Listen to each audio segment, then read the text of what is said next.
Fíjense una cosa. Quiere decir que, por un lado, la experiencia de la casa 12 es la experiencia de moverse más allá de todos estos moldes. No es la experiencia con los moldes, la de la casa 12, es la experiencia de ir más allá de los moldes. Tengo que tener la sensibilidad suficiente para darme cuenta que estoy adentro de un molde.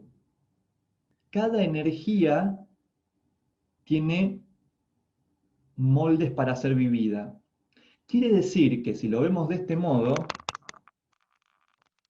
cada planeta tiene su propio Saturno. ¿Se entiende lo que estoy diciendo? Ahora lo desarrollo. Yo puedo tener Marte en cualquier casa. Quizás me entero de que hay moldes acerca de Marte o no. Pero el hecho es que la energía marciana, entonces, cuando tiene que ser bajada y vivida por un cuerpo, se baja a un molde. Y eso fue otra de las cosas, de las reflexiones que apareció en uno de los prácticos. Fue, che, bueno, pero estamos en el mundo de la forma. Cuando yo tengo que actuar, cuando yo tengo que vivir, no estoy bajándolo a un molde, el molde de la realidad, el molde de una acción concreta, y sí, eso es lo que dijimos en el módulo 1, en las primeras clases. La energía tiene que ser bajada al plano de la forma, y hay un dolor, digamos, en el mundo de la forma. Hay una limitación en el plano de la forma, y es que una forma nunca puede actuar todas las energías. ¿Mm? Es la paradoja que se está estudiando en física cuántica con el efecto observador. Una partícula subatómica, mientras que no se observa, está en todos los posibles estados. Cuando se observa, se queda fija en ese estado. El hecho de observarla la define. Entonces, mientras que yo no actúo a Marte, Marte puede estar en todos los estados posibles. Puede ser cualquier Marte, cualquier guerrero, cualquier impulso, cualquier acción. Cuando yo actúo a Marte, ya lo estoy bajando y lo estoy definiendo. ¿Mm? La salvación en ese esquema está en si yo me creo que soy lo que acabo de definir o si yo sigo conectado con el campo infinito de posibilidades. Si el electrón, cuando es observado, dice, ah, bueno, yo ahora soy un electrón que está en este estado, me definí y soy para siempre esto, entonces se olvidó de que ese electrón potencialmente podía estar en todos los estados posibles. ¿Mm? Es una cuestión de quién soy en última instancia. ¿Mm? ¿Soy mis acciones o soy algo más grande? Eso, para los budistas esto era fundamental. La identidad, ellos decían que la identidad se construía sobre el hecho de pensar que yo soy lo que siento, yo soy lo que actúo,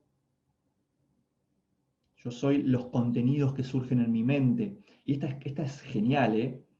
Porque uno dice, bueno, está bien, ahora puedo observar mis pensamientos, pero son mis pensamientos, no son de otra persona, son míos. Y ahí está la identidad de nuevo. ¿Mm? Diciendo, estos son mis pensamientos. No, ¿qué sabes lo que está pensando el otro?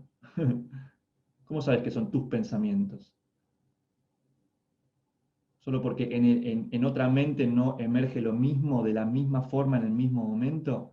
La astrología nos va llevando a destruir eso. Cuando nos empezamos a dar cuenta que quizás en la mente del otro no acaba de surgir exactamente lo mismo que en la mía, pero surgió algo que está claramente vinculado con lo que surgió en la mía, entonces empezamos a sospechar que las mentes están conectadas. Empezamos a sospechar que las mentes están conectadas, toda esta cosa de decir mis pensamientos se va desmoronando. Uno de los miedos de toda persona con planetas en casa 12 es la de quedar atrapado por el molde. ¿Mm? Es un miedo que subyace, por eso hay una ambivalencia. Esto también lo repito, lo dije la clase pasada. Hay una ambivalencia con la casa 12. Por un lado me encantaría que el molde me defina, porque estoy tan en contacto con ese molde que me da energía. Parece que ser definido por ese molde me da tanta energía. Si yo pudiera ser el guerrero, me sentiría tan fuerte. Y por otro lado, el miedo que también tengo y conozco de que si yo me dejo encasillar por eso, entonces en realidad no estoy siendo nada de lo que genuinamente soy. Esa ambivalencia fundamental va a estar en la raíz de toda persona con mucha casa 12. ¿Mm? entonces es en realidad la búsqueda de la creatividad la que subyace a esta casa, aunque no lo parezca. ¿Mm? Entonces, ¿qué es lo que se plantea? Porque fíjense que esto es como agarrar una energía y llevarla al máximo. Cuando pensamos en términos de arquetipos, hacemos un ejercicio que en realidad es muy simple. Es el ejercicio de pensar si esta energía se hubiera convertido en el Bill Gates o en el Donald Trump de la energía y hubiera monopolizado todo lo que existe. ¿Mm? Esa es la lógica con la que yo pienso todos los planetas en casa 12. Es decir, si Mercurio hubiera copado todo el universo, intentando aplastar al resto de los planetas para que no existan, intentando hacer de cuenta que ni siquiera están ahí, ¿cómo sería la percepción del mundo? ¿Mm? ¿Y qué ambivalencia generaría? Entonces, Mercurio ya sabemos que de base lo que tenemos es el mito de Hermes, el alquimista, ¿no? Que es un poco el que, el que todo lo conecta, que significa el que puede hacer que todo se convierta en toda otra cosa, ¿m? El que puede transformar cualquier cosa en cualquier otra cosa. Eso es lo que hace Mercurio, eso es conectar, porque si ustedes se fijan, cuando hay comunicación, las cosas nunca llegan impolutas, nunca llegan del mismo modo que salieron. Cuando yo hablo por teléfono, del otro lado llega otra cosa, ligeramente transformado o muy transformado. Entonces, comunicar siempre implica una transformación.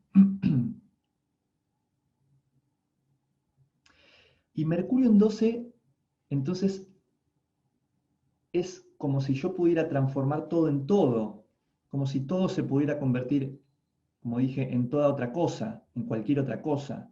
¿Mm? Y esto va muy de la mano de el vínculo que tienen las personas Mercurio en 12 con la información. ¿Mm? Porque por un lado tenemos a la persona que toda la información la tiene, todo lo conoce desde el punto de vista informativo, no desde el punto de vista del sentido, que eso sería Júpiter, y ya lo vamos a ver que es distinto. Júpiter es distinto a Mercurio, por más que se parezca. Pero este primer polo de Mercurio es como Google. ¿Mm? ¿Qué querés? Lo pones en Google y te lo da. ¿Mm? Lo que pasa es que empieza a aparecer, empieza a mostrar la hilacha. ¿Mm? Porque ¿cuál es el miedo? Entonces también nos tenemos que ir preguntando, ¿cuál es el miedo de ser tomado por ese arquetipo? Porque si yo ya lo conozco muy bien, si yo ya sé cómo es que este arquetipo monopoliza o pretende monopolizar mi visión y percepción de la realidad, entonces también tengo un miedo a ser tomado por eso, que es el miedo que me permite ver más allá, me permite darme cuenta justamente que Mercurio no es todo. Es como que si yo tengo un planetita en casa 12, le encuentro la falla en la Matrix, ¿m? A ese arquetipo. ¿Cuál es la falla en la Matrix acá? Y que la información se presenta como muy tramposa porque si es solo información se presenta como muy tramposa.